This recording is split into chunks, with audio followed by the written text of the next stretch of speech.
Hello students, आज हम आपके लिए वीडियो जो बनाने जा रहे हैं उसमें मैथमेटिकल टूल्स को हम कंटिन्यू कर रहे हैं। मैथमेटिकल टूल्स में डिफरेंशिएशन के कुछ क्वेश्चंस हमने सॉल्व किए हैं। डिफरेंशिएशन प्रोसेस हमने बहुत हद तक अंडरस्टैंड किया है। उसी डिफरेंशिएशन में एक और क्वेश्चन इस वक्त हम करने जा रहे हैं और आज का जो क्वेश्चन है वो है differential coefficient of this type of function ax plus b raised power n. This is also in the syllabus with respect to x and आज भी हम एब्रीशो का ही मेथड यूज करने जा रहे हैं। बाद में जो स्टैंडर्ड रिजल्ट्स बनते हैं उनका इस्तेमाल करके और तरह के क्वेश्चन भी हम कर सकते हैं। अब तो प्रोसेस थोड़ा सा क्लियर हमने किया है। डिफरेंशियल कोएफिशिएंट किस प्रोसेस को बोलते हैं, फंक्शन का क्या मतलब होता है, फंक्शन से किसी फिजिकल सिचुएशन में क्या मालूम किया जा सकता है, फिर फंक्शन का डेरिवेटिव या रेट मेजर ऑब्टेन करने के बाद फिजिकल सिचुएशन का कौन सा नया इंफॉर्मेशन मिल रहा है, ये सब बातें हमने बताई हैं।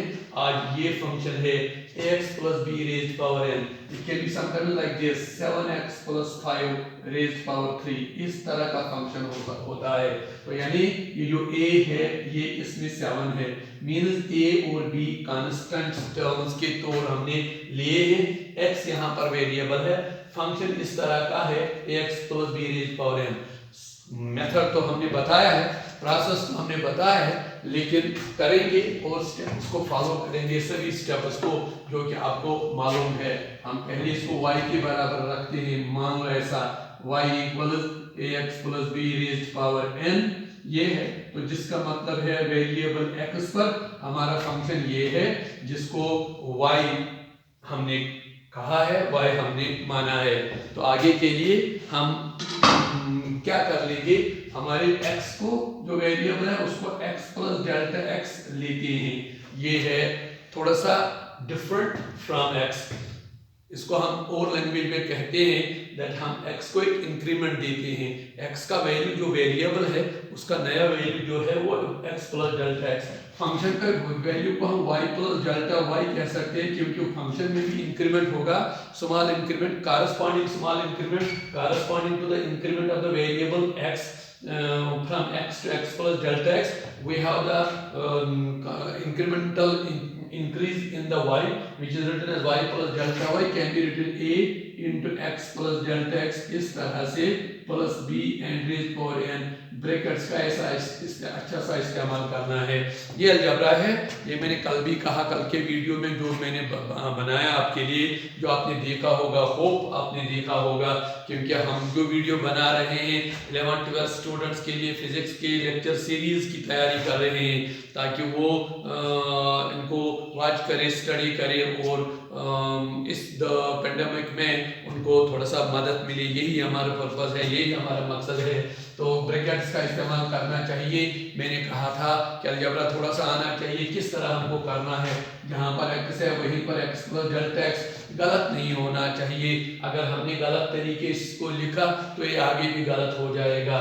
तो ये नया वैल्यू है, उसको थोड़ा सा और सिंपलीफाई यहाँ पर जहाँ पर सिंपलीफिकेशन हो सकता है करेंगे। It can be written ax plus a delta x plus b and raised power n, आप ऐसे लिखेंगे। So that is the new value when the variable is x plus delta x। Function का ये value है जिसको हमने y plus delta y से denote किया हुआ है। तो इसको और सिंपलीफाई करते हैं, यहाँ पर फिर लिखते हैं y प्लस डेल्टा y। यहाँ मैंने कहा आई बी से ax प्लस b, ये वाला टर्म ax प्लस b, इसको बाहर निकालते हैं ब्रैकेट से, रेज़ पावर n 1 प्लस जिसमें इसके बदले 1 लिखेंगे, a डेल्टा x को a डिवाइड करेंगे जो बाहर निकाला, तो ऐसे ये होगा रेज़ पावर n। ये एक और सिंपलीफाइंग स्टेप है, बहुत ही इंपॉर्टेंट है, आपको अंडरस्टैंड करना पड़ेगा। मैंने कल भी कहा था अगर x प्लस y को सिंपलीफिकेशन की जरूरत x कॉमन करके आता है तो it is 1 plus y by x, so that यहाँ से मल्टीप्लाई करके हमें फिर मिलता है वही जहाँ से हम शुरू हुए हैं। इसी तरह यहाँ भी करना है। तो ये हमारा नया वैल्यू है when the variable value is x plus delta x, function का ये वैल्यू है।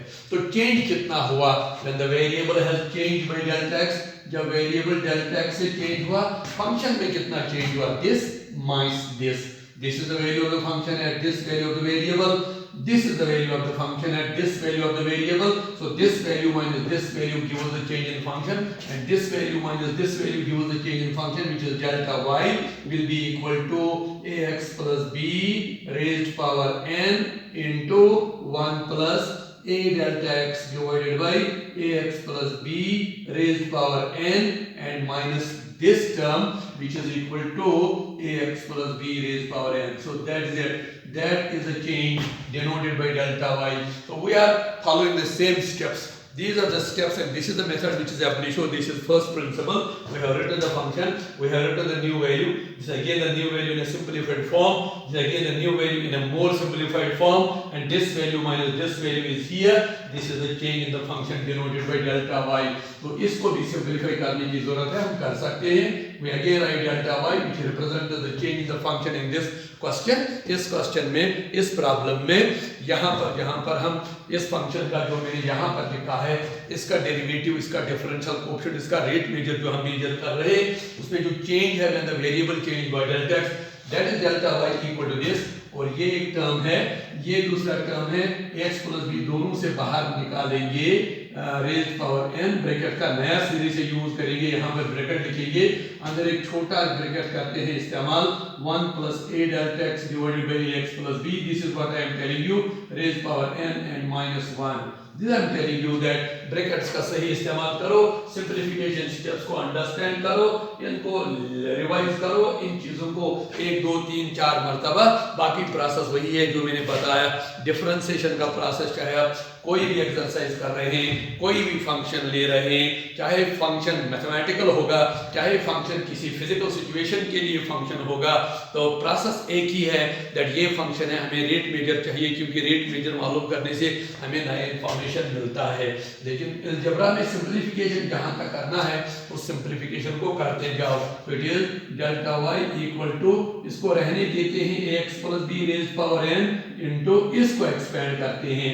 और मैंने कल कहा इसका एक्सपेंशन होगा first 1 raised power n which is 1 plus coefficient n into the second term which is a delta x divided by x plus b, that is here, plus binomial coefficient which is n into n minus 1 divided by 2 into 1.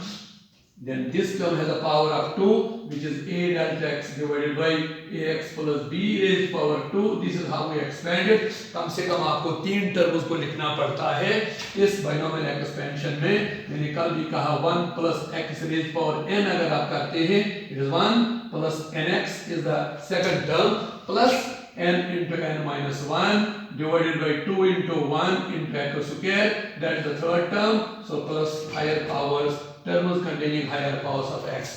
That's an expansion. 1 plus x raised power n is 1 plus nx plus n into n minus 1 divided by 2 into 1 x square. इसी तरह से हमने इसको expand किया.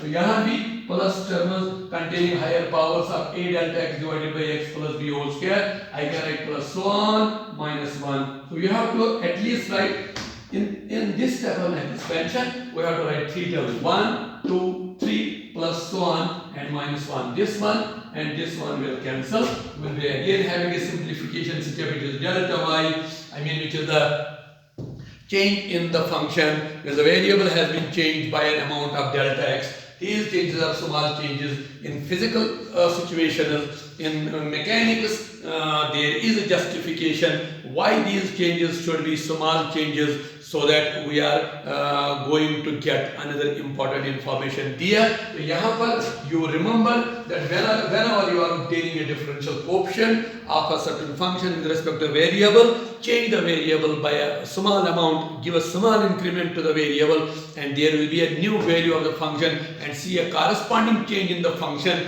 and then change in the function divided by the change in the variable, which is incremental ratio, which means the average rate measure of the function, and then the limit of that average rate measure is called the differential coefficient. उसी को करने के लिए हम अभी change in the function बता रहे हैं, which is here. It is ax plus b. Simplification steps को understand करो, और आगे के मैं ये लिखूंगा. इस वाले टर्म में we have delta x इस वाले टर्म में we have delta x square, so therefore one delta x will be out, it will be n into यहाँ पर रहेगा a divided by ax plus b, अगर आपको समझ आ रहा है delta x ने बाहर रखा, plus n into n minus 1, ये कोफिशिएंट बाइनोमियल कोफिशिएंट है 2 into 1, यहाँ पर रह जाता है a divided by ax plus b whole square, आगे था डेल्टा x स्क्वायर, उसका एक बाहर है तो डेल्टा x प्लस, अब देखो ब्रैकेट में पहले टर्म में डेल्टा x नहीं है, सेकंड टर्म में delta x to the power 1, एक और टर्म में delta x to the power of 2, so on, so there will be terms containing higher powers of delta x, so that is so on, terms containing higher powers of delta x, that is the simplification step. You have to follow these steps. आगे इसको और simplify इसको नहीं कर सकते हैं, आगे के लिए हम नया स्टेप पर जाते हैं। अगर ये हमारा चेंज इन द फंक्शन है, ये सारा बड़ा एक्सप्रेशन जो दाईं साइड पर है जिसको डेल्टा वाई से डिनोट किया गया, ये हमारे इस फंक्शन जो दिया गया था ax plus b raised power n, उसमें चेंज आ गया when the variable x has been changed by delta x। अगर ये चेंज इन द फंक्शन है, इसको चेंज इन द वेरिएबल से डिवाइड करते हैं, डेल्टा x से डिवाइड करते हैं, that gives average rate measure which will be denoted by delta y by delta x, the new step delta y by delta x, delta y means one thing, delta y by delta x means another thing, delta y by delta x will be this whole expression को divide करो by delta x will cancel, so without delta x the expression would remain here, ax plus b raised power n into delta x को उससे जिससे divide किया delta x वो तो cancel हुआ, अंदर ब्रैकेट में n into a divided by ax plus b plus n into n minus 1, n into n minus 1 divided by 2 into 1,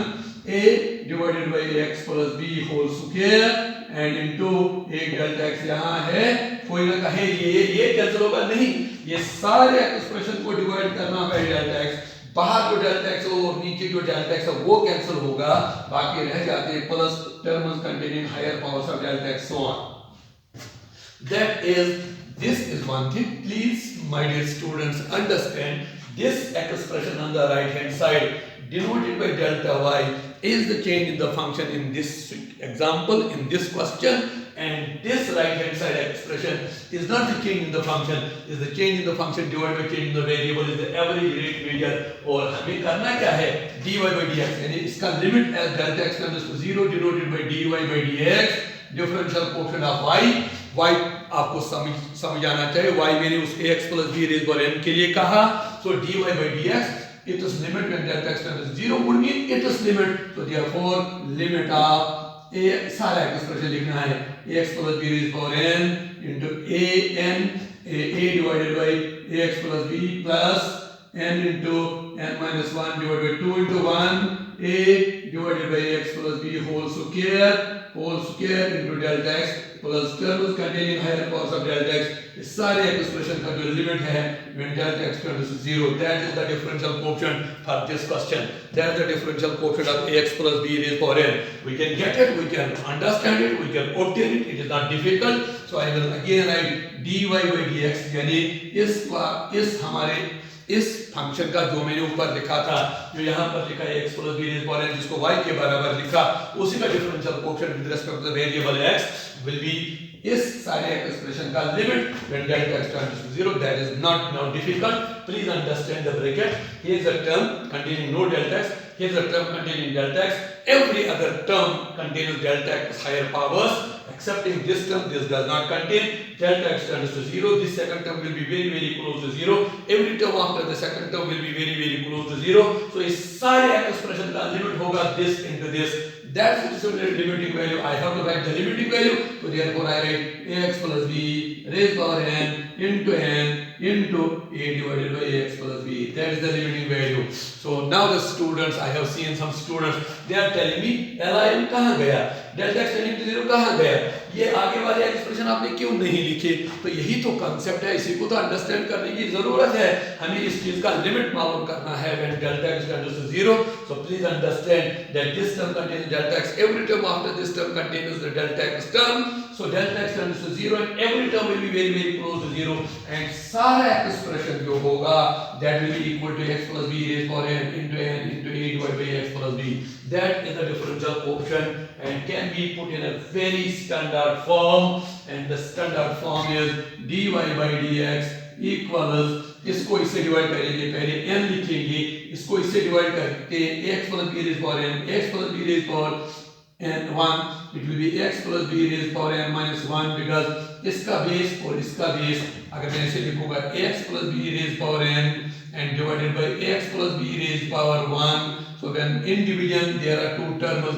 for example it is x raised power 3 and divided by x raised power 2, it can be written x raised power, powers will be subtracted, 3 minus 2 which is equal to x raised power 1. Similarly I can write here x plus b raised power n minus 1 into is a. That is another important standard result. Another important standard result. We have found differential coefficient of y. We can write like this also. d upon dx of ax plus b raised power n is n into ax plus b raised power n minus 1 into a. Very important result. Result that becomes a standard result that will be used to solve a large number of questions based on the differentiation concept, based on obtaining differential coefficient. Differential coefficient symbolically this.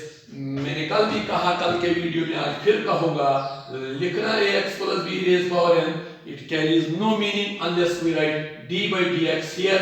Now it has a lot of meaning. It's a process, complete process. It means that ax plus b raised power n is a function. It means that when variable is x, the function has this value. It means that when variable is another value, function has another value. It means that when variable changes by delta x, function का change this minus this है. It means that change in the function divided by delta x और उसका limit जो है when delta x tends to 0. That is what it means, and that is equal to n, this power n first, ax plus b raised power n minus 1 into a. This is another question, important question. Students should revise this thing 2 times, 3 times, and if you revise and learn the process of differentiation, things in future learning of physics and chemistry would be easier. That I am repeatedly telling you that physics and chemistry को समझने के लिए mathematics का knowledge होना बहुत ज़रूरी है, और mathematics में डरना हमको नहीं है.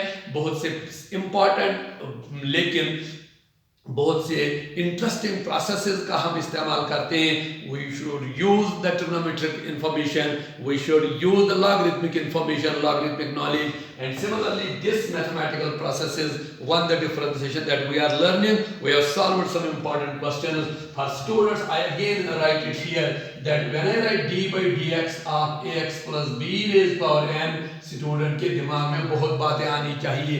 ये क्या है, उसका ये सारा प्रोसेस दिमाग में आना चाहिए, सारा प्रोसेस दिमाग में घूमना चाहिए कि इस चीज का लिखने का मतलब क्या है.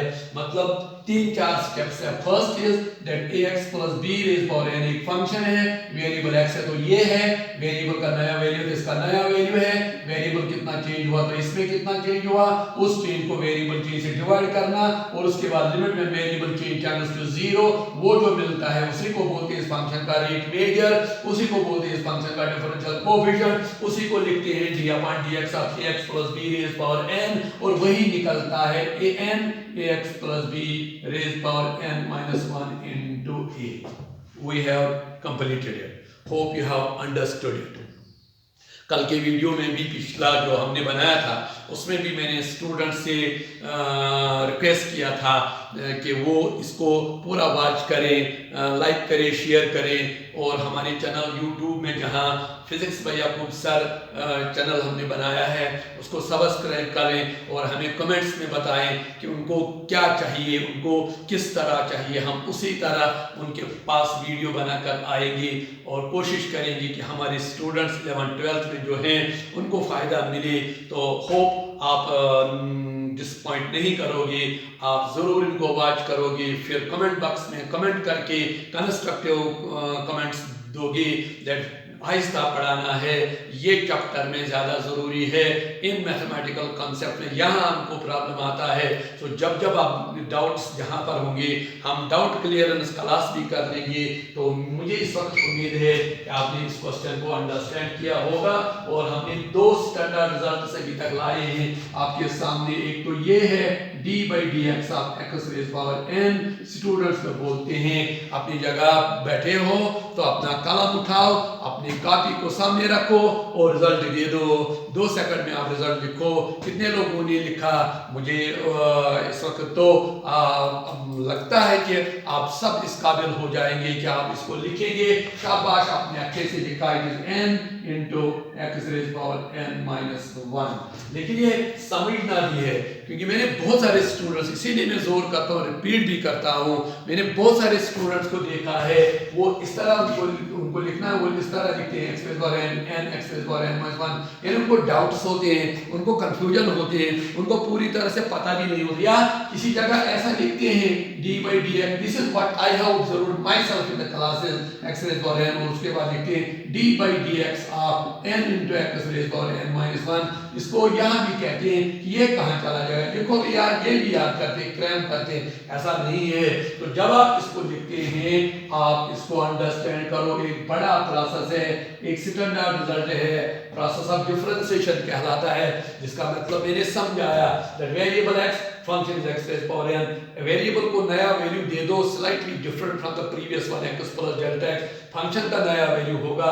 वेरिएबल चेंज हुआ डेल्टा x, उनको सब्ट्रैक्शन करके आप चेंज इन फंक्शन मालूम करोगे। और change in function divided by the change in variable, उसका limit when change in variable tends to 0, वही ये मतलब रखता है। उसी को बोलते हैं d/dx of x rays power n। और वही जब मालूम आप करेंगे इस n into x rays power n minus 1, फायदा क्या है, इस प्रोसेस का इंपॉर्टेंस क्या है, वो तो मैंने आपको फिजिक्स के एग्जांपल्स में, जब भी आप चलेंगे, जब भी आप वहां पर होते हैं, तो आपको बहुत जगह इसका इस्तेमाल करना होता है। आप यहाँ पर होते हैं, आपको टाइम t पर पोजीशन दिया जाता है। मान लो आपको कहा जाता है इट इज t स्क्वायर, आपको कहा जाता है come on tell us if the position of the object in the line at time t is described by t square, what is the speed, how the object moves at the time t, and this process would help. And if you learn at time t the speed will be obtained by 2t, जिसको हम ऐसे भी obtain करते हैं, we take time t plus delta t and see the position will be t plus delta t whole square, and then time has changed by delta t. This is the change in the position, subtraction obtain करने के बाद। तो ये delta t small इसलिए लेना है because motion non uniform है। तो delta t लेने से हमें जो assumption जो वैलिड बन जाएगा, motion can be regarded uniform. इसलिए change in position, I mean change in function जो होता है this minus this, that will be distance covered and divided by corresponding time, that is delta t। अगर distance covered को हम लिखेंगे delta x, इस वक्त delta x change in variable नहीं है, delta t change in variable है। delta x change in position है, बिकॉज़ इसको x लिखो, इसको x प्लस delta x लिखो। सो ये क्योंकि मोशन अब यूनिफॉर्म है, time interval is small, and you have valid assumption that motion will be uniform and this will be the distance for your time. It will be cause average speed, but it will be speed at time t with some error because we have assumed actually motion uniform नहीं है। और हमारा तो ये तो actual ये तो average speed है in this interval. Interval means in the interval delta T, interval means in the time t to t plus delta T. इसीलिए हमने डेल्टा टी स्मॉल कहा था, so that our assumption can be a valid one, valid assumption that motion can be regarded uniform। तो दरअसल ये average speed है, लेकिन uniform motion में एवरेज स्पीड तो speed at any time, so this is speed at time t, but with some error because we have assumed motion to be uniform, and our error will be reduced if you find its limit when delta t tends to 0. These are the reasons, these are real life situations, these are actual physical situations। यही हमको समझाते हैं if the variable is t, why should we take t plus delta t? I mean, why should be there a small change in the variable equal to delta t?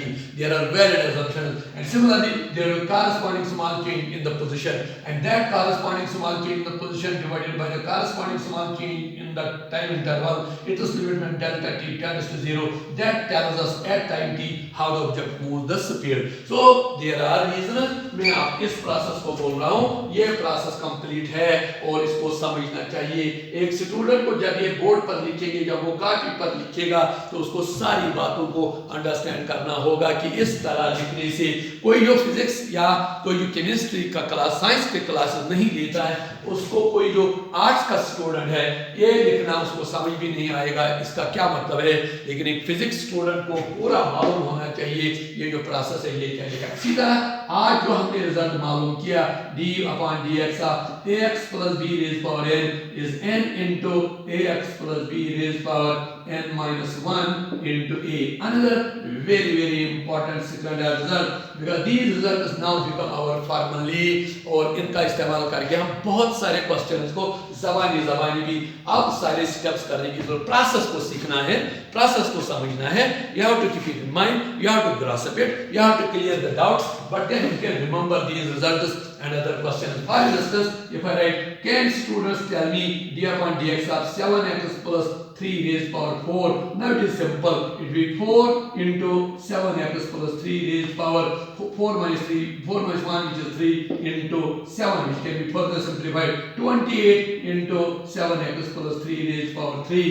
That is this function का ये derivative है, यानी अगर x पर ये function है, नए value पर फंक्शन का नया वैल्यू है, चेंज ऑफ वेरिएबल में हुआ, फंक्शन का कितना हुआ, उसमें change in function by change in variable, limit में delta change the variable tends to 0, वो कितना होगा, और जिसको बोलते हैं rate measure of the function, जिसको बोलते हैं डेरिवेटिव ऑफ द फंक्शन, जिसको बोलते हैं differential coefficient of the function, you can write it 28 into 7x plus 3. I have not written every step, I have not written that x पर ये है तो नया है तो नया है, so on, ऐसा मैंने नहीं कहा, डायरेक्ट लिया, क्योंकि ये हमारे को स्टैंडर्ड रिजल्ट, और अगर आप करोगे भी तो भी यही होगा। तो my dear students, this was another question that you need to attempt, and I will come again with more videos and attempting more questions. Almost we have completed the process of differentiation. We will now be talking about the process of integration, and then when these two processes are with us, then we can know something about units and dimensions जिनको आप बोलते हैं, और उसके बाद हम mechanics branch of physics पर चलेंगे और आप 11th के स्टूडेंट्स को और बताने की कोशिश करेंगे। Thank you students.